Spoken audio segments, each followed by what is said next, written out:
मार्गशीर्ष महिन्याचे महत्त्व. मार्गशीर्ष महिना हा भगवान श्री विष्णूंचा आवडता महिना आहे. या महिन्यात विष्णूंचे जे जे पूजापाठ केले जाते त्याचे अगणित पुण्य मिळते. विष्णूंचे राम, कृष्ण हे सगळे अवतार आहेत. यापैकी कोणत्याही देवाची पूजा ही विष्णूला मिळते.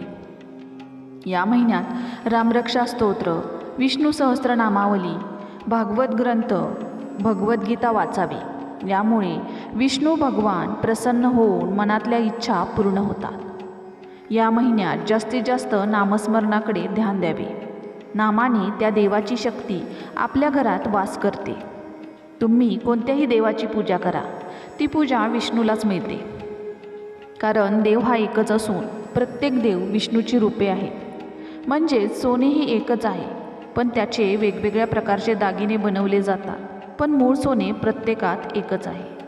म्हणून या महिन्यात लक्ष्मीपूजन, चंपाषष्ठी, दत्त जयंती, गीता जयंती हे सण असतात. ह्या महिन्यात खोटे बोलणे, इतरांची निंदा नालस्ती करणे, मनात द्वेष, तिटकारा करणे टाळावे. त्यामुळे आपले जेवढे पूजापाठ आहेत ते फळाला येत नाही. जास्तीत जास्त मौन पाळण्याचा प्रयत्न करावा, त्याने मानसिक शांती मिळते. ओम नमो भगवते वासुदेवाय या मंत्राचा जप करावा. ह्या मंत्रात इतके सामर्थ्य असते की मनातली वासना, वाईट विचार निघून जातात. त्यामुळे माणसाच्या हातून वाईट कर्म होत नाही. भगवद्गीता वाचताना त्या श्लोकाची एक एक शक्ती माणसाला नवसंजीवनी देते. त्यामुळे त्याच्या मनात नेहमी इतरांविषयी आदर राहून वाईट वृत्ती होत नाही. पण हे सर्व करत असताना आपले मन स्वच्छ ठेवावे. देवाचे नाम घेताना फक्त नामाचा विचार करावा. बाकी आपला वेळ देवाच्या स्मरणात घालवावा. कारण ह्या महिन्याचे पूजापाठ मनुष्याला सुख, शांती, समाधान देऊन माणसातील वासना घालविते. तीच शक्ती माणसाला जगण्याचे धैर्य व बळ देते. कारण ह्या महिन्याची वैशिष्ट्येच तशी आहेत. ह्या महिन्यात मन स्वच्छ ठेवले व नुसते नामस्मरण केले तरी त्याची पुण्याई मोठी आहे. सगळ्या महिन्यातला सर्वश्रेष्ठ महिना आहे हा.